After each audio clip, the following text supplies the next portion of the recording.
Recent studies reveal that over 12.2% of Kenyans aged between 15 to 65 years regularly consume alcohol, with 10.4% battling alcohol use disorders.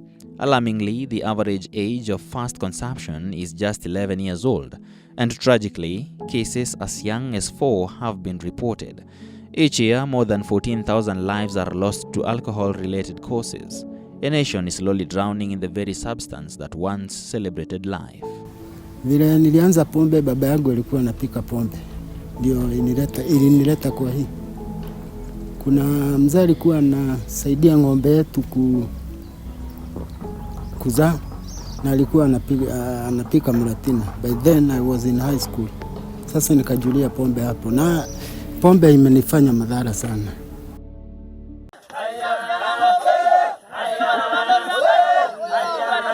Kenya, a nation rich in culture and tradition,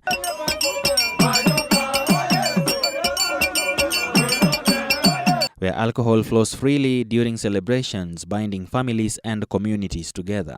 Cheers! Yet, beneath the surface, a silent struggle grows, a crisis that is quietly unraveling lives and stealing the future of many and tearing families apart. Traditionally, in our nation, Kenya, most of our tribes, they enjoy this drink of alcohol, and it has been used since some time immemorial. But though in these days it has become a problem to our young people, it has become a great social evil because of the problems that it has brought to the society.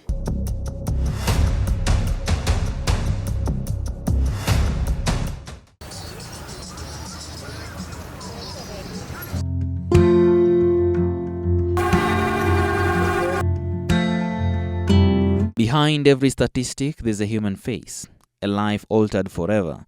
These are not just numbers, but fathers, mothers, and children. The stories of addiction are raw, real, and full of pain, but they are also full of hope. For many, the battle with alcohol is not just personal, it's generational. Yeah, I've seen my father being an alcoholic, which led us not to get education that it's supposed to be. After her mother's death, Lillian's world collapsed. Education seemed like a luxury she could no longer afford, until a family member stepped in. In that moment, my mother passed away because of the stress which she had. So I was left with the dad who was a drunkard. In my life, as I wanted to go to college, I felt helpless because I was giving up in life. When I found a well-wisher who paid for me. But the scars ran deep. Her brothers, who once feared their father's behavior, eventually followed in his path. And from there, my brothers also went into alcoholic, and now both of them, they have no families because of that. In every village, every town, another child, another sibling, another spouse suffers quietly. I'm one of those people who lived with a parent, a father who was in the bondage of drunkenness, to a point that he lost everything. He lost his job. He even lost our mother for some time. So everything he had was destroyed by the enemy. And he came down to nothing. Even at the last point, he also lost his job. He was a teacher. And that affected us as his children. I'm the firstborn of that family, a family of 6. And we were affected because we used to go to school, and our education was interrupted because he could not manage to support us or to pay for our school fees. What happened? God came through our uncle and he rescued us. He stood with us, he educated us. And our father was, before he died, before he passed on, he came back to Christ, and he was he was restored. But it affected us so much. Now, something I want to say, because of his drunkenness and because of the way he was treating us, he was so harsh and angry most of the time. When he came home without anything, he could drink all the money. So when we came and asked him, where is the money? How are you going to school? He was angry and he could beat us, including beating our mother. So even for me and those who are under us, when we grow, so that spirit claimed me, and I became almost a drunkard in Nakuru town. Meet Ndinda, not her real name due to security reasons. In her community, she is a respected community leader, a mother, a mentor, and one of the few who dares to speak out. But even leadership here has limits. Nikiongea kwa niaba hii ya kijiji ya Gachie, tumeona tumeathirika sana sana sana, hasa vijana na wasichana na wamama na wasee, na hata saa hii naongea, hata kuna msichana amekufa kwa sababu ya pombe, hajasikwa, na ni wengi sana. One of those things and the key things that actually affect many Kenyan youths in Kenya with alcohol and drug abuse is, first of all, poverty. Poverty is a very key issue in the community, in that with the poverty comes the hopelessness and the feeling of not knowing what to do next. So many youths are prone to going into addiction and also using different kinds of substances to just be able to take care of that hopelessness and joblessness that is in the community. Again, we also talk about trauma. And trauma is in different levels, because we see families also being traumatized by the fact that there is a lot of violence in the family. We have a lot of also violence within the community. For example, people have lost their property, have lost their loved ones. So there are many things that affect and cause trauma to the community.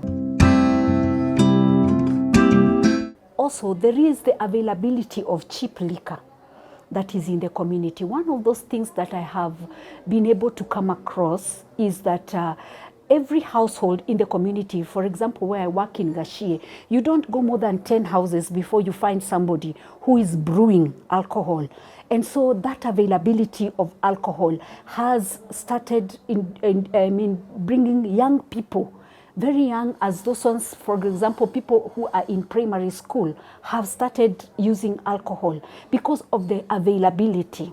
And then, of course, there are aspects like peer pressure, experimenting at family gatherings. You have many young people being introduced into alcohol by their relatives, where their parties, they sneak the alcohol, and that starts the behavior of taking alcohol. In the midst of despair, there is a beacon of hope. Pastor Florence Karaoke, for the past 6 years, has been at the helm of the Shamba ministry program, a grassroots movement offering counseling, rehabilitation, referrals, and spiritual support to individuals and families caught in addiction's grip.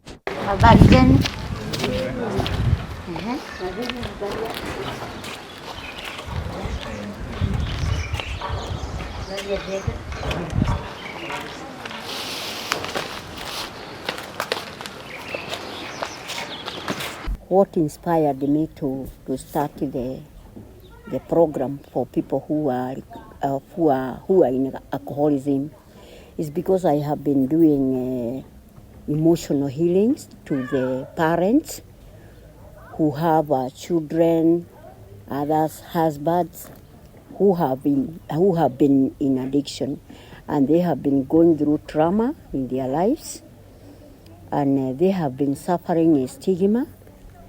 Because when people go into addiction, at times they go into crimes, and when your child goes to crime, you suffer stigma from the community.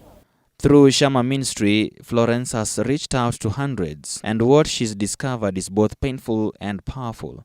Many addicts want to stop, but they need help. They need someone to believe in their recovery, even when they no longer believe in themselves. For 6 years, I have been having this program of drug addiction. And I've realized there are people who want to come out of addiction, but they need to be helped. And if these people can be done detox, something like detox, they can recover fast, those who are willing to recover. And many of them don't want to be in addiction. But you find that by the time they are coming to the program, the families are already tired. They don't want to assist them. Haya maisha ni kama gari. Mtu akifanya accident hatakiwi kukaa hapo. Her approach is holistic: counseling, yes; prayer, yes; but also training, job connections, and above all, community reintegration. My name is Peter Monga. I'm born and raised at this community of Gachie, and I'm a recovering alcoholic. How did I find myself to that hole of drinking? Just like any other man, definitely I was having some personal challenges. And I think out of those personal challenges, I made a wrong decision of starting alcohol. Little did I know that I'm even getting into a deeper problem than the challenges that I was facing. So out of that, alcohol was able to destroy many things in my life: relationships, self-esteem. It stripped me of my dignity, until I reached at such a point. I realized I think I'm losing it all now. And that is when I made up my mind that I need to have a change and write a new chapter. Now, by the grace of God, I can say this is my 5th year being sober. It has not been easy, but I've been able, by the grace of God, and of course out of sheer commitment, determination, and self-discipline. I wouldn't say that I've reached where I want to be, but I'm not where I used to be. Mentally, I feel I'm focused. Emotionally, I feel I'm stable. And even spiritually, I feel energized. Pastor Kadioki's work is proof that government policy alone cannot win this battle. It takes people like her, embedded in the community, trusted by the broken, to walk beside the wounded on their road to healing. I met Pastor Florence with Shamba Reconciliation, and we went with it. When I came in there, I thought I found people who are hopeless. They could come, cry, and she has made them whole. Many of them have witnessed. They've gone to work. Even there was a graduate who had a 2nd-class honor, and he was a drunkard. He was hopeless, but now he is working. To combat illegal alcohol, a multi-agency team today seized and confiscated illicit brew in Muthurwa and Roysambu areas here in Nairobi.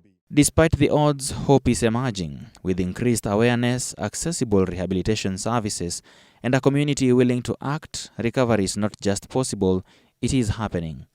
The way forward is a collective one, where every individual, family, and community member plays a crucial role in building a stronger future. When we're talking about preventative measures that have worked in the youth in the community especially, one of those interventions we look at community-based interventions.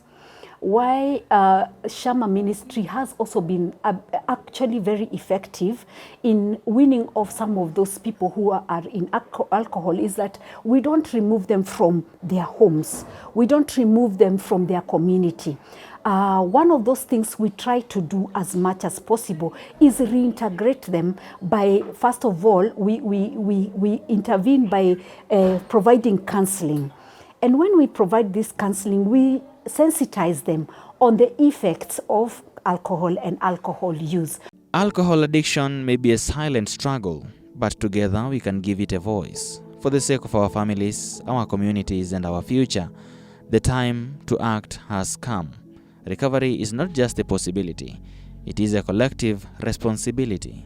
This thing, if it is not handled in the current situation, we are going to lose a generation, which is very, very unfortunate. Because I have seen people die. I have seen people, people who are educated and they have degrees, they have come in the program, and you see like their destinies are destroyed. But just because nobody worked with these people or made them be aware that there is a way out.